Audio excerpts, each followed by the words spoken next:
I also want to thank the Center on Congress at Indiana University. Their representative here is Phil Duncan, who is always very helpful in helping us to organize and set up these briefings, and also is our liaison to our beautiful host here at the Wilson Center, and we appreciate their being willing to continue to have our groups here. Also, the Regional Reporters Association, which is a co-sponsor of the briefing and helped us with marketing and publicity. How many people in this room are actually members of the Regional Reporters? 1, 2, 3, 4, okay, 5. So we have a pretty good representation. Anybody who's not a member of RRA but heard about this through RRA? Anybody else? No. Okay.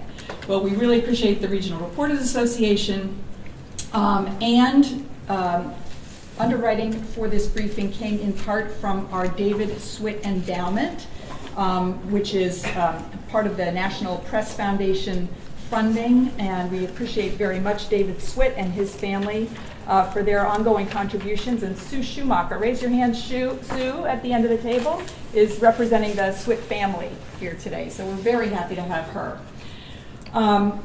So if you're not familiar with the National Press Foundation, we are a nonprofit. We are independent. We're not related to the National Press Club, although a number of us did participate in the National Press Club 5K over the weekend. Who ran or walked in the 5K this weekend? And Phil, you get credit for that one as well. Well, that's great. That's great. You know, that the Press Club 5K also raises money for journalism education. So while we are completely separate from them, our missions are certainly similar. So we were very happy to support that program. As you know, this briefing is free for all of you here today. It's not free for us. We, of course, have expenses associated with us with this. And we have the various partners who help us with the effort and defraying some of the expenses. But if anyone feels like this is really valuable and you would really like to contribute, I would encourage you to browse over to our website, which is nationalpress.org. You'll see a button on the homepage that says Donate Now, and we are very appreciative of any contributions, no matter how large they are. Well, we're happy to take them. I want to especially welcome this morning the Paul Miller Fellows. This is a group of 24 reporters this year who were chosen in a very competitive annual process for this one-year fellowship. They are all working, professional, Washington-based reporters who are going to be with us once a month for the next, starting today and then 8 months after this, learning some of the more subtle ins and outs of Washington institutions and culture. Current Paul Miller Fellows, let's see a show of hands. Yes, terrific group. We're so happy to have you here, and welcome to your first official Paul Miller Fellowship Day. This is really great. Anybody here who's a Paul Miller alumni or alumna? One? Good. Okay, well, one is better than nothing, and I will just tell you that we do have a very active group of Paul Miller alumni, some of whom attended the program as far back as the 80s and maybe even before that, and they get together for social, networking, educational programs, and they also sometimes come in to help with the current group to share some of their skills and expertise. So that's a very active group that we are happy to have.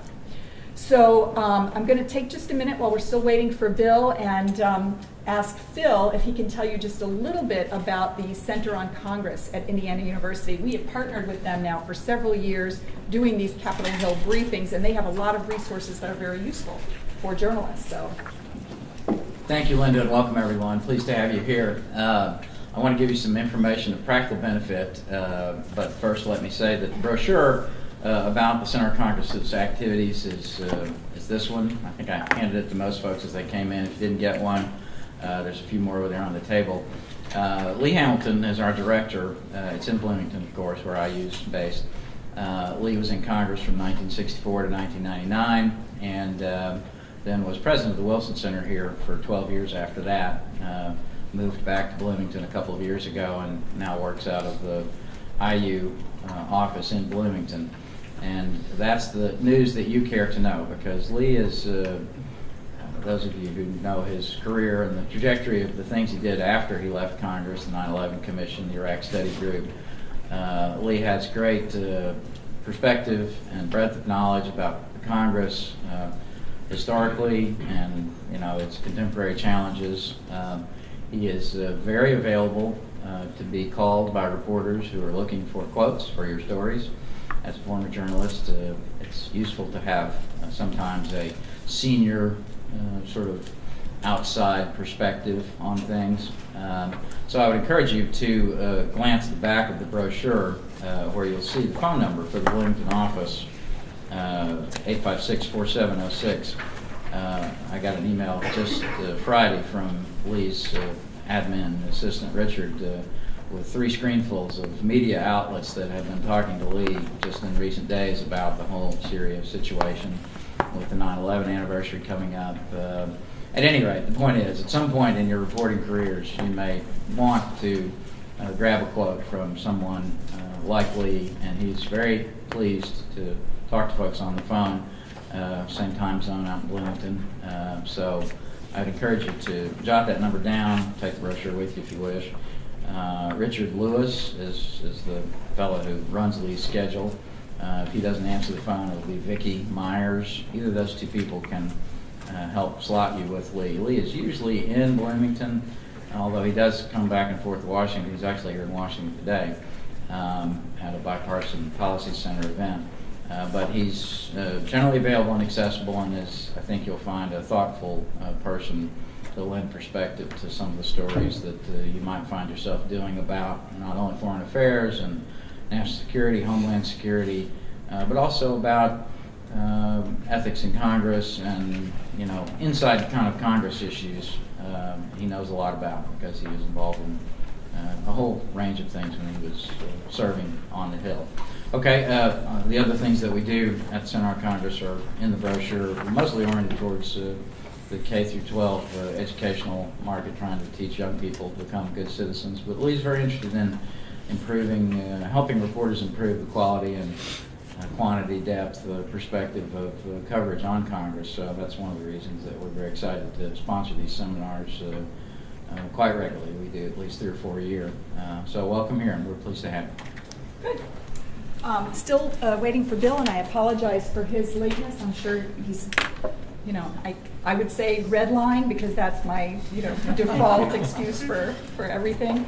But, one of the things that I tell the Paul Miller Fellows routinely, and I say it often because it's true, is that the best thing that we can give journalists is the opportunity to interact with each other and learn from each other. And so I think while we have a little bit of time this morning, what I'd like to do is go around the room, like each of you to just introduce yourselves, tell us, well, we're going to have to do that later. I was just about to start self-introductions, but I think now that you're here. Yes, I'm so sorry I'm late. I got stuck in traffic and I gave you the red line excuse. We were like all ready for that. So we're here this morning to talk about federal money and where it goes and how reporters can best follow that trail. And so really happy to have Bill Allison here to help us with it. He is with the Sunlight Foundation. Editorial director, what's your official title? I don't really do that anymore, but that is my official title still. Okay. I'm kind of more of a senior fellow type these days. Yeah, well, senior fellow at the Sunlight Foundation. So Bill, your computer is set up, You've got internet access. Great. And you can either sit here or stand here, but the computer's down here, so. Okay, great. I'll let you settle in wherever you're most comfortable. Would this allow me to run my PowerPoint? Your PowerPoint, yes. Thank you so much. If you have a flash drive, we'll just plug it in. Actually, I'm going to get it on the web. Okay. You should have no trouble. So, Said optimistically. I told you I'm an optimist, and so far, it's worked out. So greetings everyone, and I apologize for being late, and we'll get started in a minute. So among the interesting things about, this is the only flaw in the ointment, can I remember my password?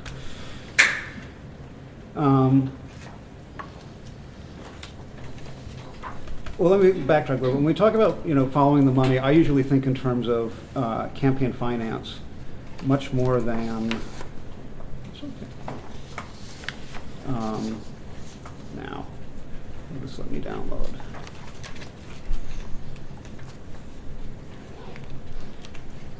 I usually think more of campaign finance and money going into the political system rather than coming out of it. But when you think about money, the reason why you have interests like people like Sheldon Adelson and companies like Northrop Grumman and all of these different interests that participate so much in politics, a lot of times it's because of the amount of money the federal government spends. I can remember back when we were doing a project at the Center for Public Integrity on Pentagon contracts, and someone at the Pentagon said, well, you do realize, of course, that the biggest consumer in the world is the Pentagon. We shop more than anybody else. And that's kind of when you think about it that way, that's kind of an amazing notion that, how much money comes out of the government. And let me see if I can open this. And so I think the two things go together. Now, obviously, there's a lot of other things that companies lobby on, like, there we go.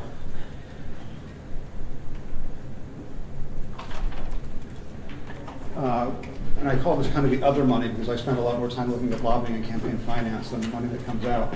But so there's other things that companies lobby on. There's regulatory actions. A lot of times it's to stop things from happening, like legislations and bills. A lot of times it's to get a carve out in a bill. But then one of the big things that they do lobby on is money.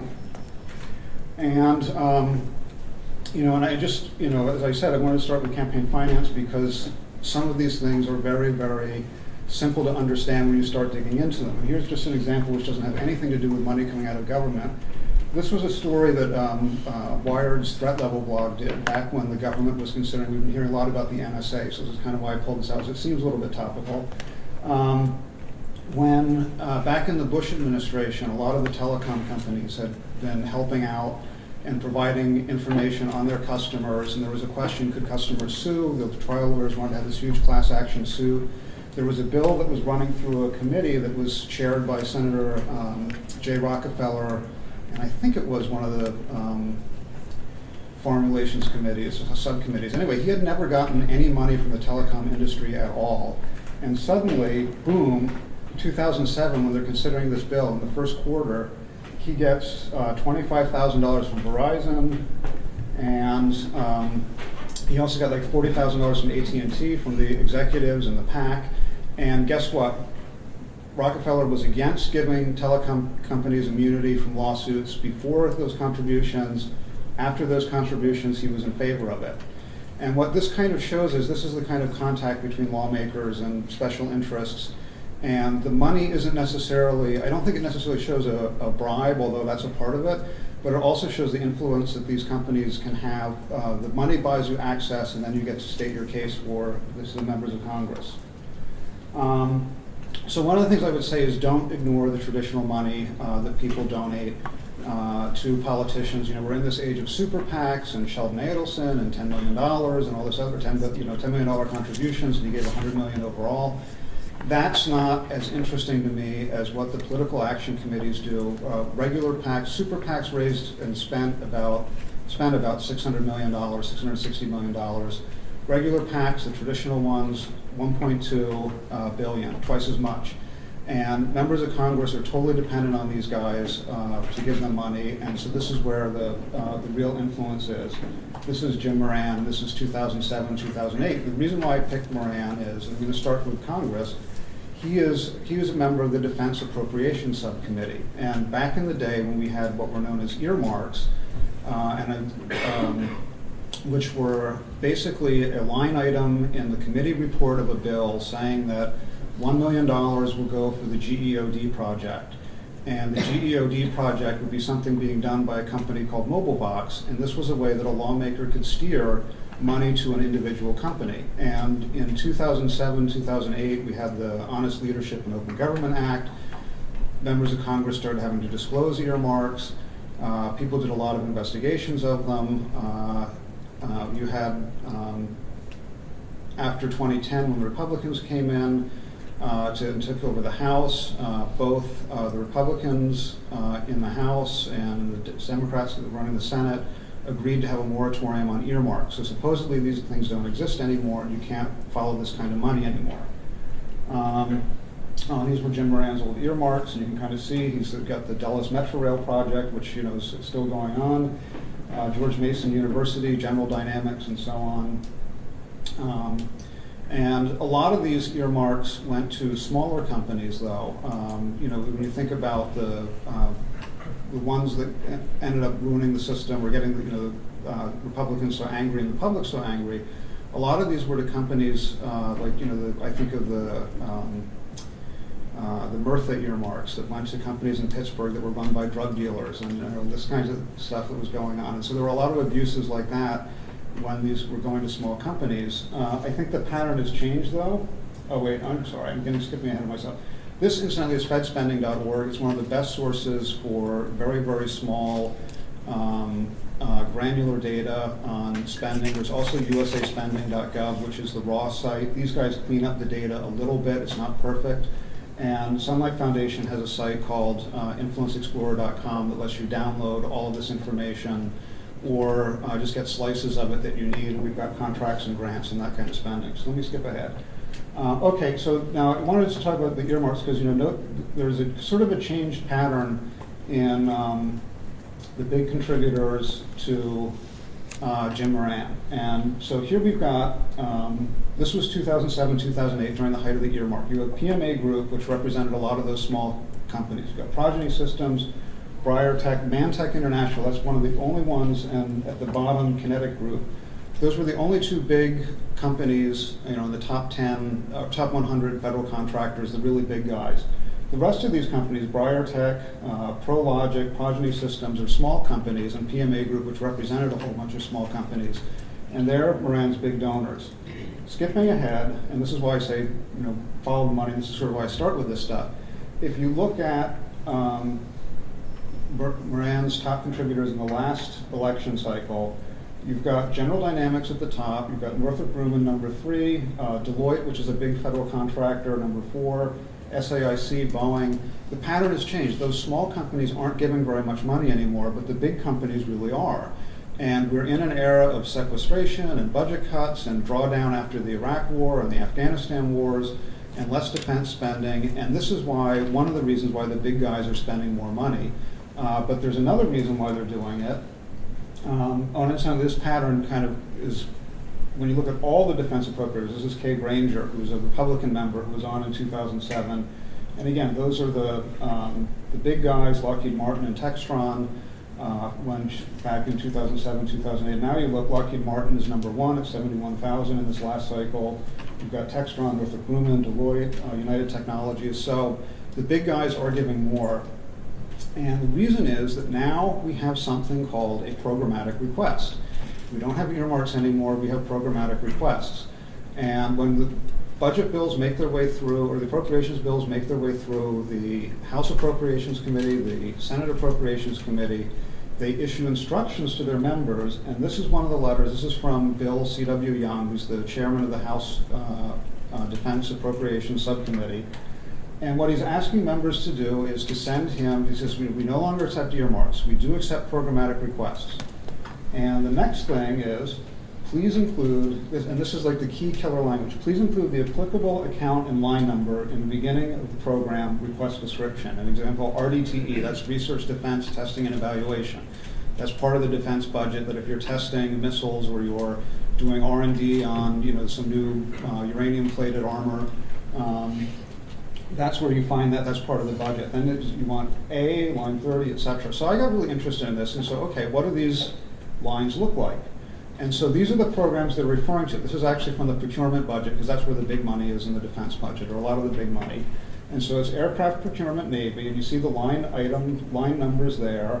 So to go back to this one, RDTA line 30, this is, let's choose, this would be aircraft procurement, Navy, which I think is APN, they abbreviate them, or maybe it's probably got some extraneous letter in there. So line 20 would be E2D AAG advanced procurement. Right, so, and this is what, if you go to the actual budget justification books, and I have a tip sheet at the end that tells you where to get these things. So this is what this looks like in the budget justification the Defense Department puts out, because during the budgeting process, federal government, the agencies ask for money, they justify it, they go through kind of line items and say, this is what we need, here's the resource summary and all this other kind of stuff. And so you'll find pages and pages about each of these things. If this isn't telling you really what this is, that's what it is. It's a surveillance aircraft, the EA-2D, whatever it is. And if you click ahead, these budget justifications also show you who makes these items, and there you've got Northrop Grumman Systems. They're the only contractor.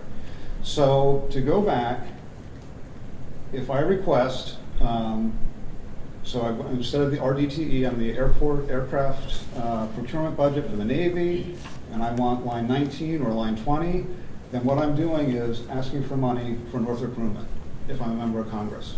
And so then the question is, does this happen? Oh, and incidentally, here's Lockheed Martin lobbying on this. When they're lobbying disclosure, you can get these at the Center Office of Public Records. You can also search for this kind of stuff in Influence Explorer by issue. Oops, let me go ahead. Okay, so what does a programmatic request look like? They're not disclosed. Unlike earmarks, where we used to have some disclosure, where people asking for $100,000 for the local hospital or the local build a bridge or that kind of a thing, or sometimes $300 million to build a bridge in Alaska. Programmatic requests are not disclosed. So you really have to start digging and asking for them, trying to find them. But you can find them, and some members put them online. And if you ask around and talk about, if you think about what the defense companies are doing, and the way that the system usually works is, if I'm Northrop Grumman, I go to my buddy, whoever it is, some member of Congress, and I say, we really need the E2D to be funded because we've got a plant in your district, we've got a plant in this guy's district, we've got a plant in that state. And so the member does is he sends a dear colleague letter to asking for people to sign on to his programmatic request for more funding. And they'll usually couch it in terms of national security and defense and all these other kinds of things. And this happens, it's not just national security. I mean, I found these things online for community hospitals and community health centers. There's all kinds of different ways, or different programs that different members are asking for, all through the federal budget. And it's a good way to kind of localize things and check out your members if you cover a local delegation and ask them for their programmatic requests and see if they'll give them to you. And if they don't, that's a story I think in itself too. But anyway, here's what one actually looks like. And this is talking about Virginia-class submarines. The Navy has a long-standing requirement for a fleet of at least 48 blah, blah, blah, and it goes through the justification, congressional testimony by the Secretary, et cetera, et cetera. So he's asking for an additional $777.6 million in advanced procurement funding to build 2 Virginia-class submarines instead of the 1 that the President's budget requested. And he got it. This is from the budget justifications. This was a couple years ago, and there it is. And fiscal year 13 includes, and it says congressional ad total 77. So this lawmaker was able to get it. And this was, incidentally, Richard Blumenthal of Connecticut, a relatively new member. And how did he get up to speed on this issue? Well, General Dynamics Electric Boat builds it. They've got huge operations in Connecticut, in his state. So I was able to do a story on this. I called these things dark marks because they're obviously not earmarks and they're not disclosed. And what I found was, by going through the line items in that budget and just looking, what I was looking for was any program where in that listing of companies that do the work, it's just one company. And I think it's, what is it, it's 212, and this is just the, again, just the procurement budget. This isn't RDT&E, this is just, so there's one part, it's Air Force, Navy, Army, Marines are in there. And so there's 212 companies that are the individual recipients of a line item request, and the contract or the programs are worth about $21.4 billion, and the total procurement programs were $99.3 billion in fiscal year, that was this 2014, going through those. So that's an awful lot of a high percentage that's going to a single company. Okay, and then I want to show you some resources, so I don't want to bore you too much with this stuff because there's a lot more to talk about with spending, but this was kind of the one thing that I'm really interested in right now. So, and anybody else I can get interested in this so I don't have to do it, I'd be grateful for. One of the things to think about is when you're looking at these things is connections between lawmakers and the interests. Because a lot of the times, we talk about the executive branch, they make the contracting decisions and so on and so forth. I really don't believe that that's the case anymore. So many contracts, when you build a weapon system, like, how long, Boeing still gets money for the B-52, which was, a weapon system that went back into the 1940s. Once you're the incumbent contractor, you've locked the government in and they're stuck with you. And so the only thing you're haggling over is how much money you're going to get and how much money you're going to get out of this. And when you think about, and this is, I think about companies like Lockheed Martin, Northrop Grumman, and all the rest of them that get 100% of their money from the federal government. I mean, why aren't they agencies of government? Why are these private institutions? I mean, they are essentially as taxpayer dependent as the IRS or the Social Security Administration. But anyway, they lobby members of Congress for budget issues. And Sunlight does this little site called Political Party Time. And so Barbara Mikulski, she's just become, after the death of longtime appropriations guy, Daniel Inouye, she became the chairman of the Appropriations Committee. Every year she has a golf tournament as a fundraiser. And the most recent fundraiser, we've got General Dynamics, Northrop Grumman, Textron, Mantech, and a whole bunch of other lobbyists hosting, which means that they have agreed to either raise or donate a certain amount of money to her campaign. They're hosting her golf tournament. And look for those kinds of contacts. And incidentally, this is hosted right in the middle of appropriation season. Isn't that convenient? So and there's kind of the actual invitation, what it looks like, which we have on Party Time.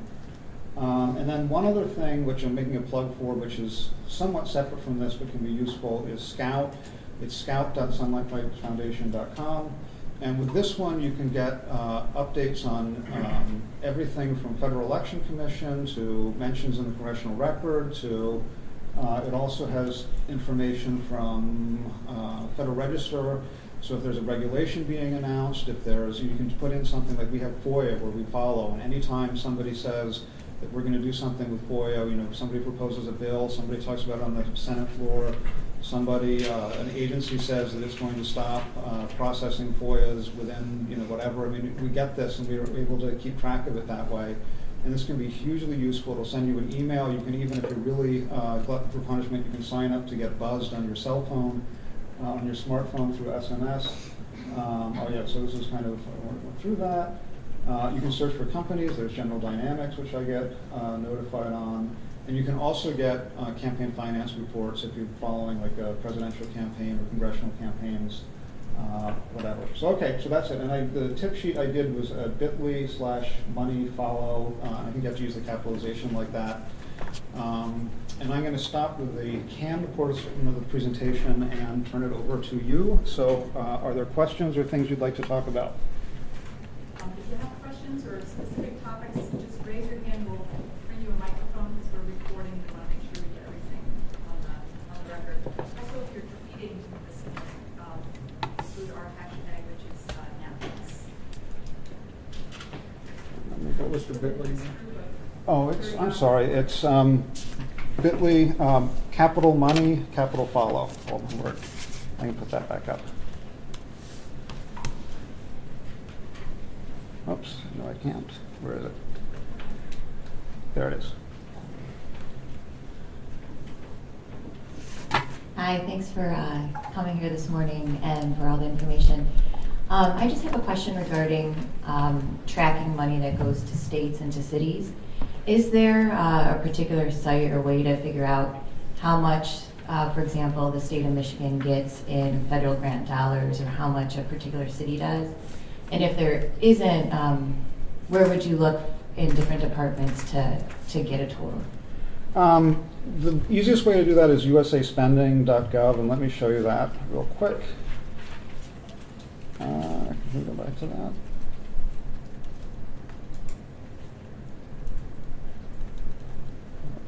Okay.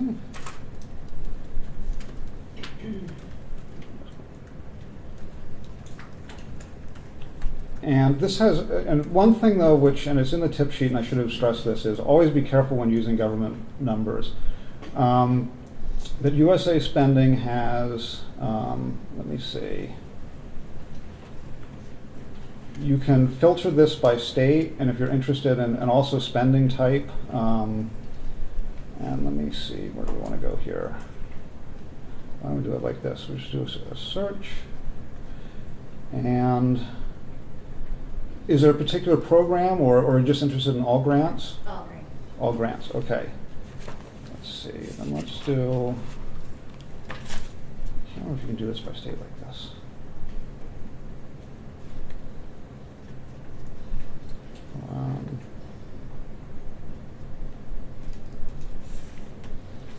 Probably the easier way to do this is Fed spending, so I'm going to do Fed spending. I haven't been using, I've gotten spoiled by Fed spending, which I've been using a lot more lately. Oops. So in this one, you can go to just basically assistance. So that's the tab, so that gets you grants.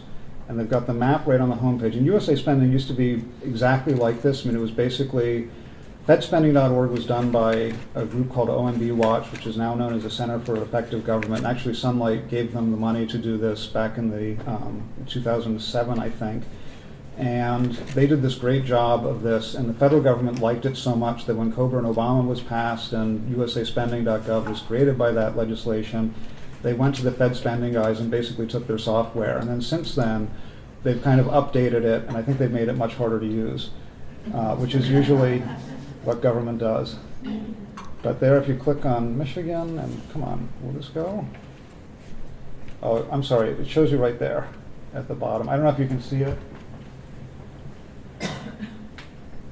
But it's right there is the grant money. And then you can also, you can also do this by recipient state. And there's, where is Michigan? So Michigan is down there. And then if you scroll over to their most recent year, and one of the problems though is they are a little bit behind. So the most they've got is fiscal year 2012.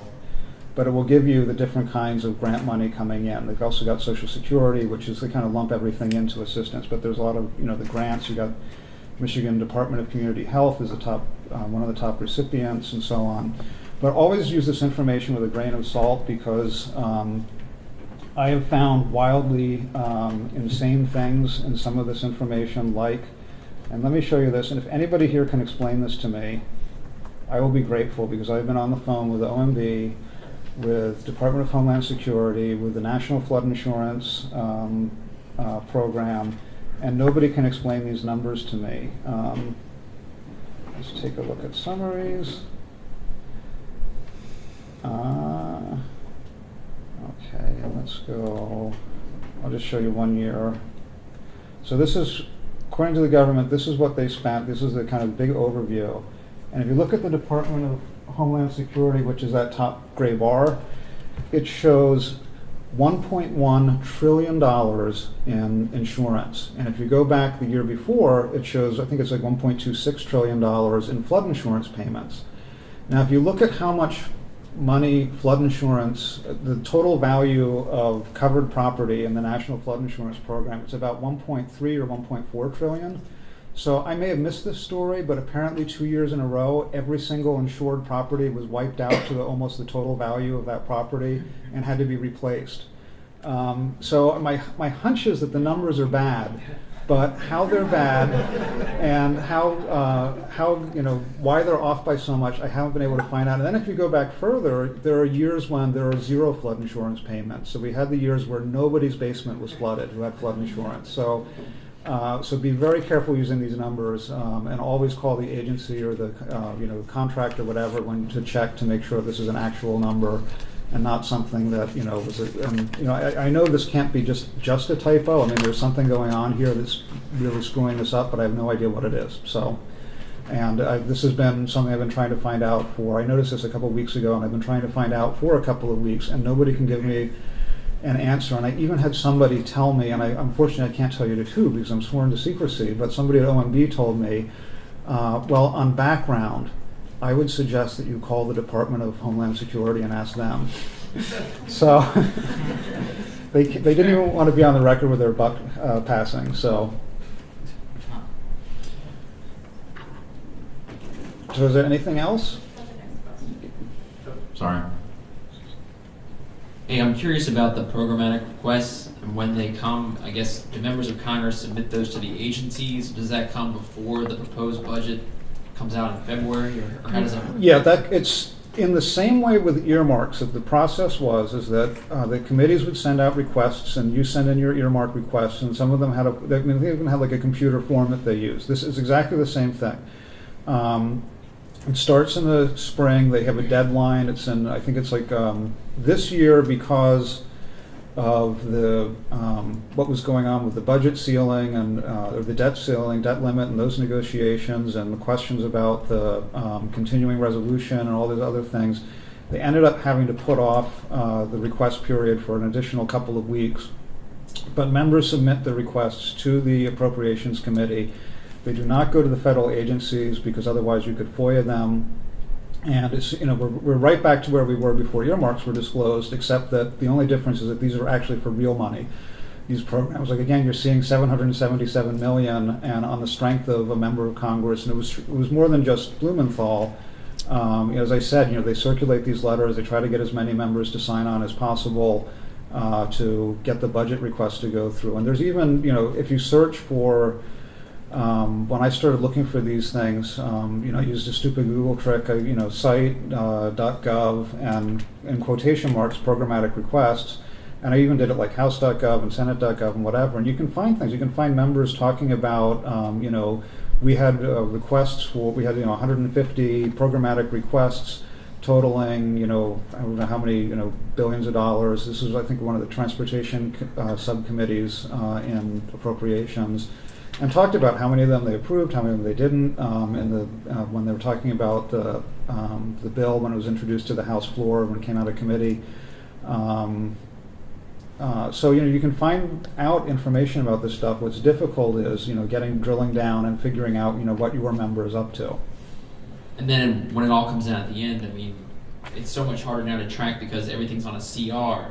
How do you figure out what the end result of this is when everything is jumbled together like that? Yeah, it makes it much harder. And the only thing I can say is that go through the CRs and look at the language and dig into it that way, and look for key things that you're following and try to figure out language. One of the things you can do is use Scout, which does track legislative bills, and so if there's a particular program or a particular thing that you're following, you can put that language into Scout, and if it turns up in a CR bill, it'll show up in your alert. So that's one thing you can do. But yeah, it's much messier. And I was thinking that I used to do this, right here in this very same room.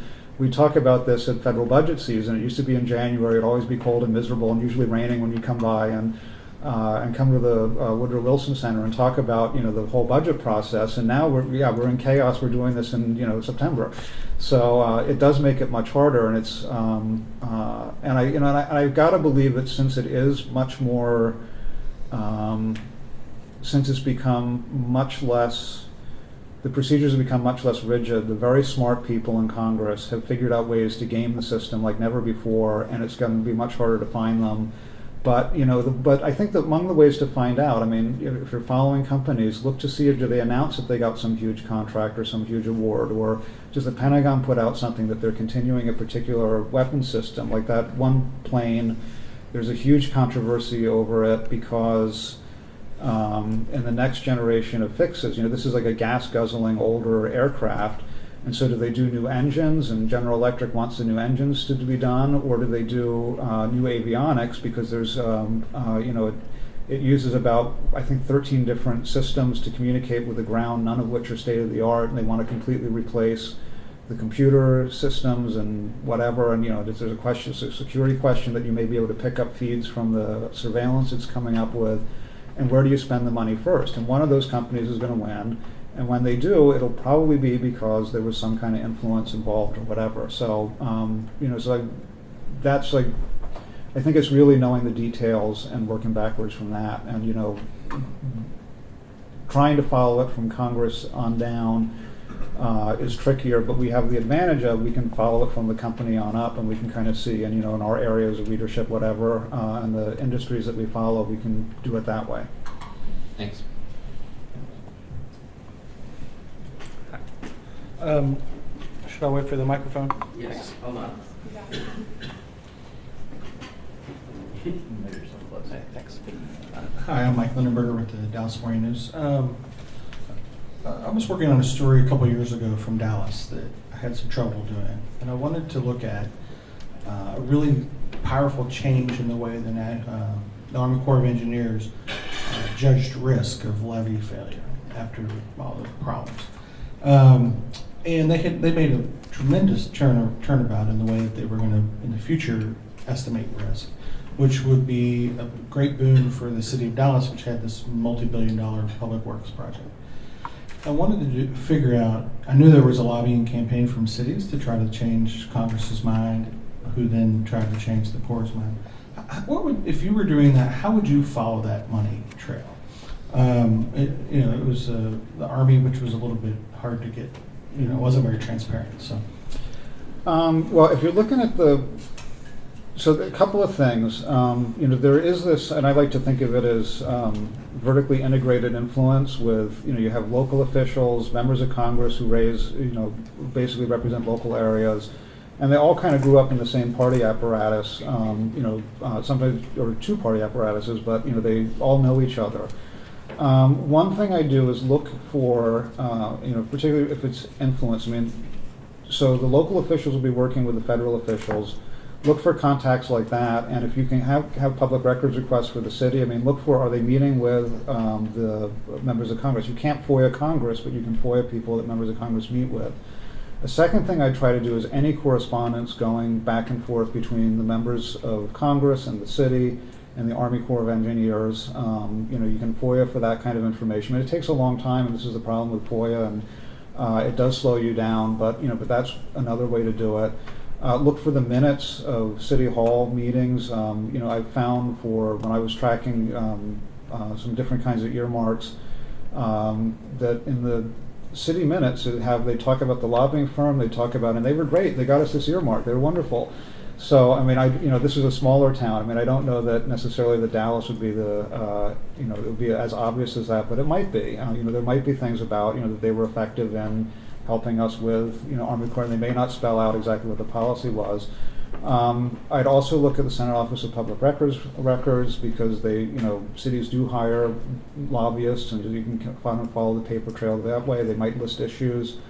And then I guess, the last thing is tried and true human sources and trying to figure out, who was doing the risk evaluation, who was involved in this process, and finding out where the city's really pushing it and who was pushing it and how.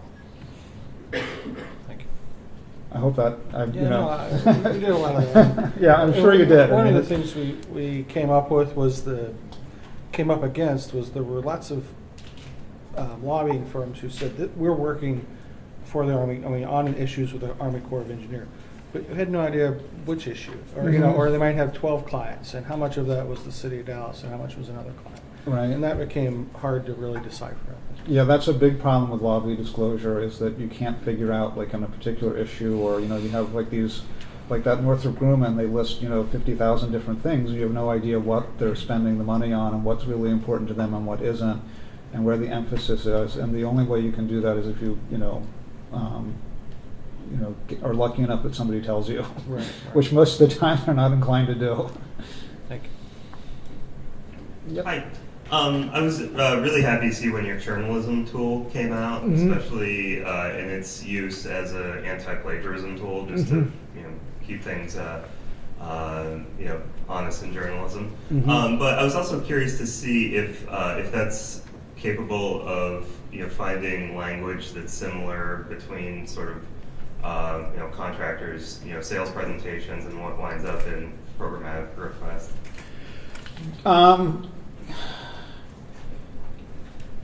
The short answer is yes and no. We haven't set it up to do that yet, and but yes, it could be done. What you need is, for journalism to work, is you need two kinds of language to use. And I was talking to actually John Dunbar at the Center for Public Integrity, who's doing a project called Consider the Source, where what they're looking at is the language that members of Congress use, and where do things like when you're talking about prescription drugs and, you know, reimportation from Canada, and suddenly you have, you know, foreign sources of pharmaceuticals are all counterfeit and that kind of thing, and you have members on the floor talking about, you know, with numbers and everything else, and the idea is to use journalism to help them figure out, you know, what trade group that's coming from, and obviously it's most likely pharma, but you know, where do these talking points come from? And sometimes it's really obvious, but a lot of times it isn't. And the problem with the programmatic request stuff, though, is that so much of this documentation isn't there. What you could find, you know, yes, you could use it to, you know, take those budget justifications where they're talking about different things, and then, you know, use the press releases from different companies talking about, you know, what kind of contracts they're getting. That might be a useful thing that you could do. But, you know, we haven't set it up to do that, but if you keep on bugging us, send me an email, seriously, and I can get our labs guys to start taking a look at that, because, you know, I mean, that's obviously, I mean, I think that there are much better uses for reporters besides, you know, questions of plagiarism to be using a text analysis tool like that. And, you know, journalism was basically, it's a UK organization. For those of you who don't know, it's journalism lets you take a piece of text and you plug it in either a URL or whatever, and it compares it to other text that it knows about, and it finds matches and resemblances. And we use this software in another tool called, or similar kind of software, textual analysis, in a tool called Docket Wrench, which, I'll show you that real quick. And what Docket Wrench does is it looks for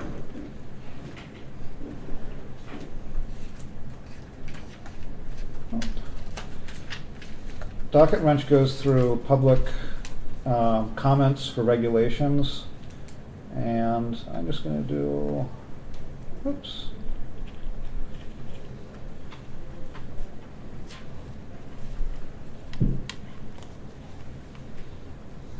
Oh, you know what? Let's see, okay. So it goes through these comments and it compares the language, and let's see, and it's running right now comment similarity. And what it'll do is look for, you know, so you have this thing, this is a bill that has, or rather regulation, this is, I think this is the, in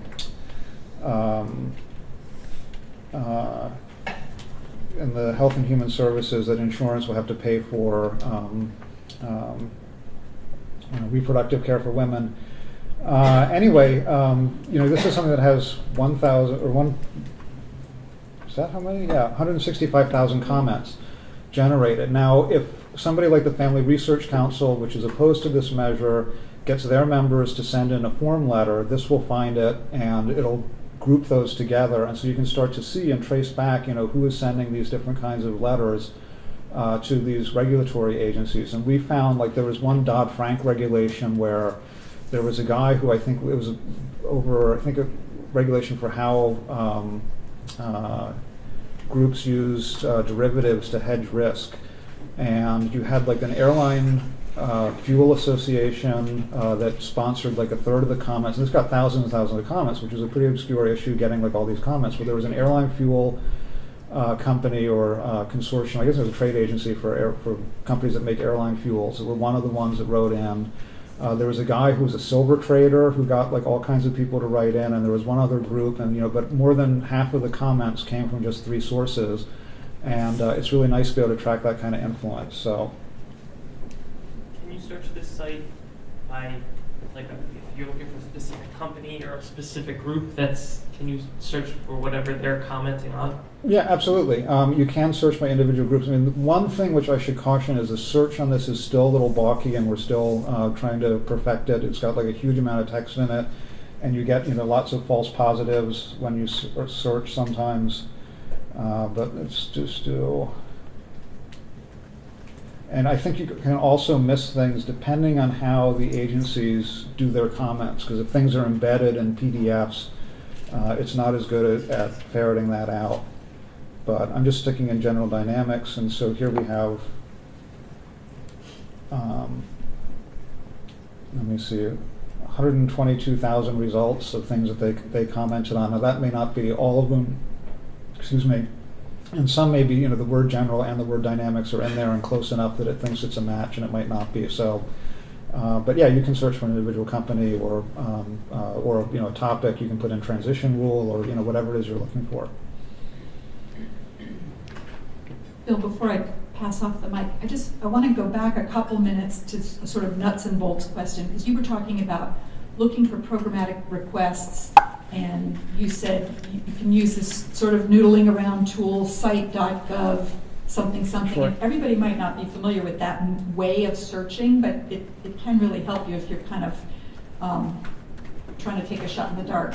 So maybe you could talk about that for a second. Sure. Yeah, and this is just and I do this all the time, with Google searches. But you just use site site:/.gov, and then you can put in anything. And I do it with quotes, programmatic request. And I'm sure there's going to be some new stuff. I was looking at this. Let me see. Oh, and there we have. And again, this is just like the old earmarks. So here's a member who has a request form for people to make a programmatic request to his office. And back in the days of earmarks, we used to have the same thing, except they were asking for earmarks, although there are no earmarks. So you have the local project contact, the phone number, government relations or DC representative, if any. That means lobbyist, phone, etc. Request information, history, and so on. And it's exactly like an earmark request form. So anyway, but that's the trick for searching, or that I use just an awful lot of time. And anytime something comes up, like there's a name of a company in the news that I haven't heard of, or a particular individual, or I love this during the Super PAC era with donors. I'd put their names and their companies into .gov to see which ones had a lot of business before the federal government. And one of the things that I did when Sheldon Adelson's name first surfaced with Newt Gingrich, let me see. Now I'm going to do it from my own site. Let's just go back to Google.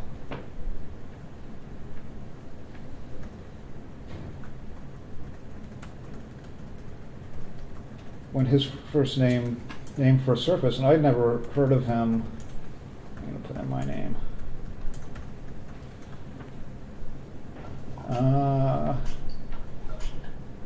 So I just did a real simple .gov search, and his name and Las Vegas Sands. We'll just go past that.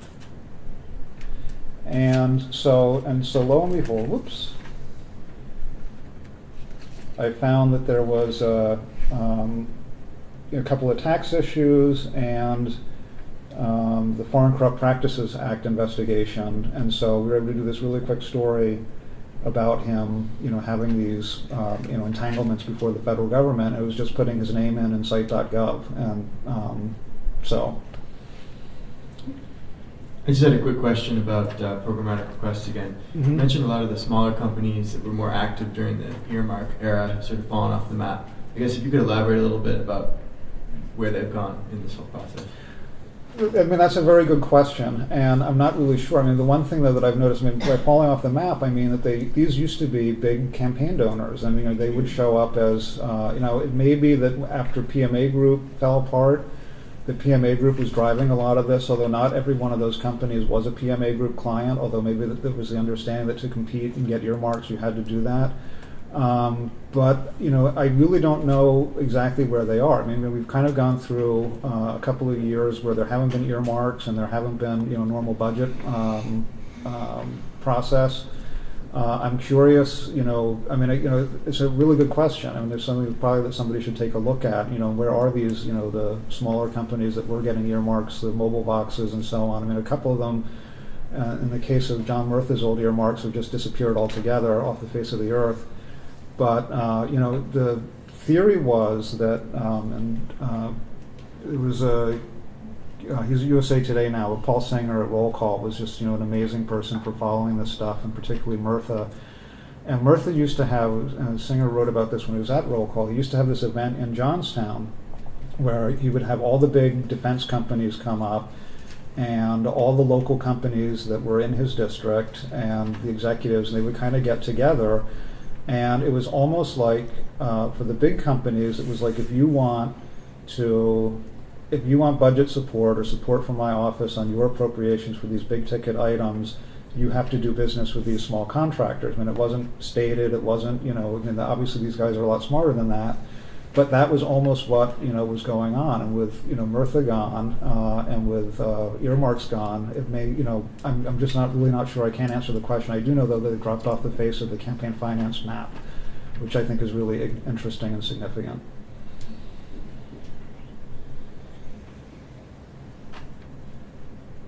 Could I ask a question, Bill? Sure. So does that mean that the big have just gotten bigger and the small fish are, going away? I mean, one advantage of the congressionally directed spending was that money would go to smaller companies in places where people got real jobs doing some kind of real work. And now if those companies are not getting that money, but the big fish are we in a better place than we were before? Oh boy, I mean, that's a tougher question to answer. And I think I'd say that one is that I'm not entirely sure that the system has gone away, and I can't speak for every small company. I mean, the members that I was looking at, that seems to be the pattern. The other thing to remember is that all the big companies will have, they'll have offices all over the country. And then there's a question, how effective were those small companies? I mean, yes, you might be spending money and employing some people to build something that really, isn't very useful for the military. I mean, I remember the stories about the Washington delegation that David Heath did, where they had these different things. Like one of the things was some kind of unit that sits on a helmet to give, real-time battlefield information to soldiers, and these things were sitting stacked up in a warehouse because soldiers hated them, because if you used them you would get distracted because you'd be staring at your screen while some guy's standing across the field with a rifle at you. They weren't very practical, and so wonderful technology, not useful on the battlefield.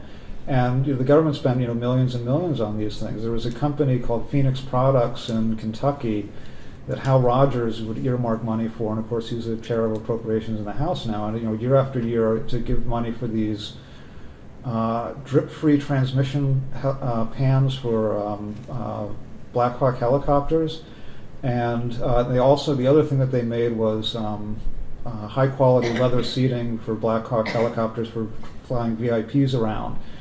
But so they would. But for the drip pans, they would get these things, and we looked at them, and year after year in this this little company, and they would go to the Army and the Army Reserve, and they would just sit. I mean, the Army was still evaluating whether or not they needed them, and he for the last 5 or 6 years he'd been getting them this contract and getting them this money, and they've been purchasing these drip pans. So. Maybe it's helping Phoenix Products, but you could also give them money to dig a hole and then fill it up again. So in that sense, no, I don't think it's all that useful, or could be all that useful. Thank you. Those are helpful examples. Good stories for local reporters too. Yeah. Oh yeah. And and that's sort of the thing. And one of the things which I think is always check the press releases for the members that you cover. And where are they going, and who are they, and also look at the who are the local campaign donors, because lots of times you find you don't have members, you don't have earmarks anymore, but you still see press releases with members standing there with a big check, or the equivalent. I think actually the end of earmarks, that was the industry hurt the most, the big check printing industry. Stop checking. Exactly. That's why we haven't had an economic recovery yet, because these guys all went out of business. But seriously, check those press releases, because lots of times, members do tell you what they're doing and where they are locally, and different kind of projects that they're backing and pushing, and they look like very similar to the old earmark press releases used to have. And you have members going to companies and talking about the contract that these guys want, or going to universities or different nonprofits and talking about that. Oh, and that's one other thing, and it's on the tip sheet, but I really wanted to mention it, is do look at the grants, because I don't think they get anywhere near the attention that contracts do. And all the government does, there's a site on the Census Bureau, it's harvester.census.gov, there's a link in the, and it's basically, it's the single audit clearinghouse, where they will audit nonprofits that get government grants, which sounds great. Okay, so they must be doing something. All they look at is, do they have proper bookkeeping procedures? They really don't look at, are they spending this money effectively? And there have been all kinds of questions about, I remember I used to work with Barlett and Steele, and they did this in-depth look at the trade adjustment assistance program, which is when workers lose their jobs to international trade and they get retrained on things. And you'd find that they're getting retrained, so you have an entire factory laid off that, used to make, steel or something. So you have, hundreds of employees living in a particular geographical area, and they get retrained on, HVAC maintenance. Well, that's great, except that the town is not going to have that many HVAC, spots for HVAC employment. And lots of these guys wouldn't find jobs afterwards. And they told these stories and looking at the statistics. But look at what these groups are doing, and ask some questions. For trade adjustment assistance in particular areas. How many of these people found jobs? What were they trained on? Did they make anything like they used to make before they were laid off? And and the thing to remember is, we have gotten past a point. There's very little manufacturing jobs lost to foreign trade. There's very few manufacturing jobs left. Now, when you look at trade adjustment assistance petitions, it's people who worked in, processing paperwork, medical claims, tax returns, bank backroom people. It's white collar workers and service industry jobs that are being moved to other English-speaking countries like India and so on, the Bahamas, Ireland.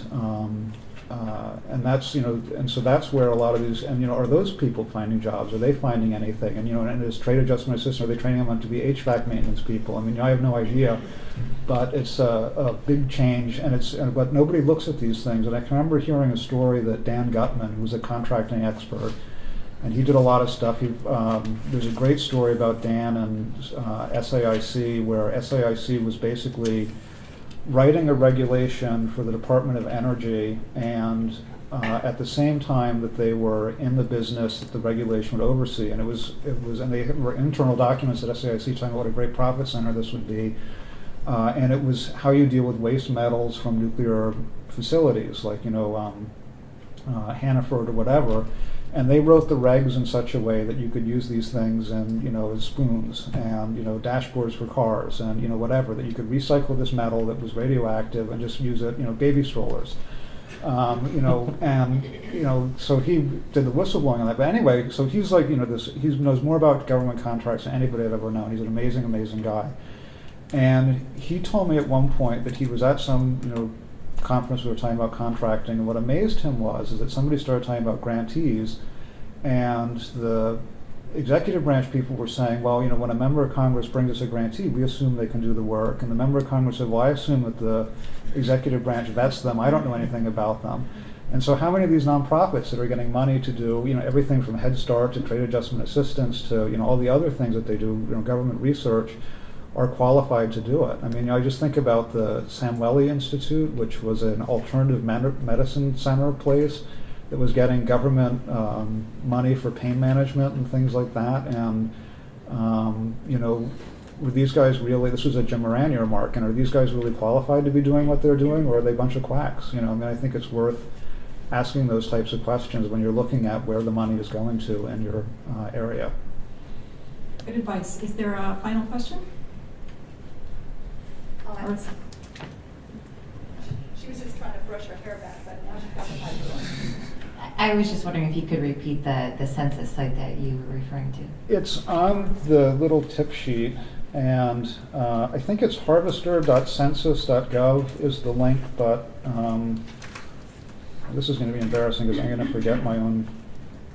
Let's see. There it is. And